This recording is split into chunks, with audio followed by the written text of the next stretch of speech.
Hello ඉතින් අද video මම කතා කරන්න යන්නේ තරම් කියන ග්‍රැමර් පොයින්ට් එක ගැන. ඉතින් ඉංග්‍රීසි ග්‍රැමර් පොයින්ට් එක ගැන. ඉතින් ඒක කොහොමද අපි ඉංග්‍රීසි වල භාවිත කරන්නේ කියලා උදාහරණයක් විදිහට අපි ගත්තොත් එහෙම ඔයා තරම් මට දුවන්න පුළුවන්, ඔයා තරම් මම උසයි යාන් ඒ වගේ වාක්‍ය ඉංග්‍රීසියෙන් කොහොමද කියන්නේ. ඉතින් මේකේදී පාවිච්චි කරන ග්‍රැමර් පොයින්ට් එක තමයි අද ලෙසන් එක කතා කරන්නේ. ඉතින් වීඩියෝත් එක නේද ඉන්නේ. ඉතින් අද කතා කරන්න යන ග්‍රැමර් පොයින්ට් එක ගැන මම නෝට් එකක් හදන් ඇවිල්ලා තියෙනවා. ඉතින් මේකෙදි මම ඔයාලට මූලික ලෙසන් පළවෙනි එක විදිහට තමයි මම මේ වීඩියෝ එක කරන්නේ.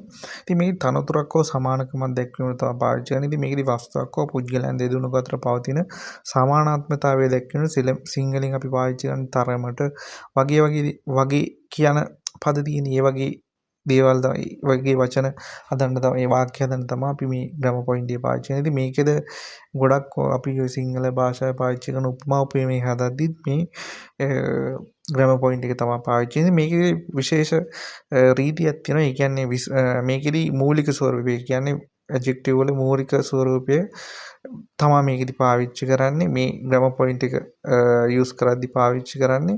මේකෙදි ඔයාලා දන්නවා සාමාන්‍ය ඇඩ්ජෙක්ටිව් වල මූලික ස්වරූපය තියෙනවා, කම්පැරටිව් තියෙනවා, සුපර්ලේටිව් කියනවා. ඒ කියන්නේ අපි good කියන ඇඩ්ජෙක්ටිව් එක ගත්තොත් good තමා මූලික ස්වරූපය, කම්පැරටිව් වාක්‍යය තමා better කියන එක, සුපර්ලේටිව් මේ ස්වරූපය තමා බෙස් කියන. ඉතින් ඒකේ ඒ ග්‍රැමර් පොයින්ට් එක අපි ගන්න ඒ ග්‍රැමර් පොයින්ට් එක ගැන අපි පස්සේ කතා කරමු. ඉතින් මේකෙදි අවශ්‍ය කරන වාක්‍ය හදාගන්න ඕනේ අපි ඇඩ්ජෙක්ටිව් වල මූලික ස්වරූපය කියන එක පොඩ්ඩක් මතක තියාගන්න. ඉතින් මේකෙදි මම උදාහරණ කීපයක් ඔයාලත් එක්ක ෂෙයා කරගන්නවා. ඉතින්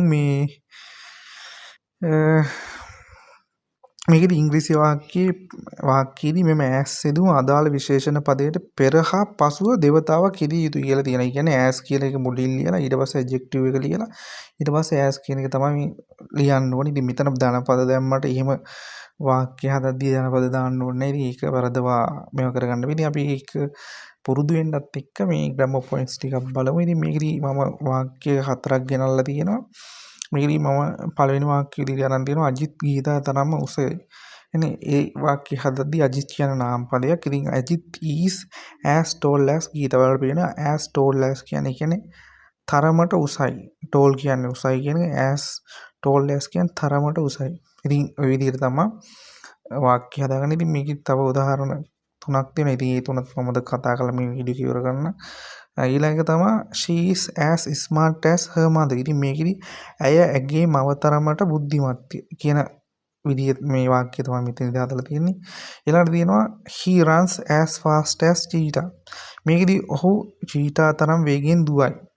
අන්න ඒ විදිහට තමයි මේ වාක්‍ය භාවිතා කරන්නේ. ඉතින් තවත් උදාහරණයක් අපි තියෙනවා අන්තිම උදාහරණ විදිහට this book is as good as that book.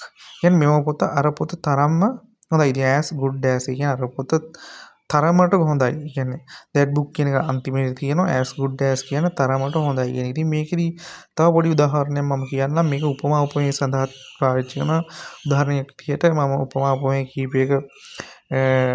කීපයක් ඔයාලට පෙන්නලා තියෙනවා මේ ස්ක්‍රීන් එකේ. ඒකෙදි අපි බලමු මොනවද තියෙන්නේ කියලා.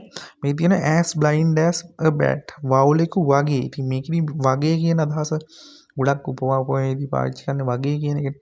එතකොටත් අර ග්‍රැමර් පොයින්ට් එකමයි අපි මේ මෙතනදී පාවිච්චි කරන්නේ. ඉතින් ආයෙ තව තියෙනවා as deep as a post. කණුවක් වගේ බිහිරි. ඊට පස්සේ තියෙනවා as easy as a ABC. ABC තරම් ලේසි. අපි ගොඩක් වෙලාවට ඕක නම් ABC ඔය වැඩේ නෑ. ඕන දෙයක් ඔය වගේ වාක්‍ය වල මං හිතන්නේ මේ උපමා උපමේය දාලා අපි සමාජයේ කතා බහේදී පාවිච්චි කරනවා. ඉතින් මේ වගේ ඉතින් මේ උපමා උපමේය ටිකේ ඔයා මේ ටිකත් නෝට් ඩවුන් කරගන්න. ඉතින් මේක තමයි මගේ පළවෙනි වීඩියෝ එක. ඉතින් මම හිතනවා මේ වීඩියෝ එකෙන් ඔයාලා දෙයක් ඉගෙන ගත්තා කියලා. ඉතින් මේක කැමති නම් ඔයාලා channel එක subscribe කරලා මාත් එක්ක එකතු වෙලා ඉන්න. ඉතින් අපි ඊළඟට තවත් මේ වගේ වීඩියෝස් ග්‍රැමර් පොයින්ට්ස් ටිකක් කතා කරමු මේ වගේ පොඩි පොඩි වීඩියෝස් වලින්. එහෙනම් හැමෝටම ජය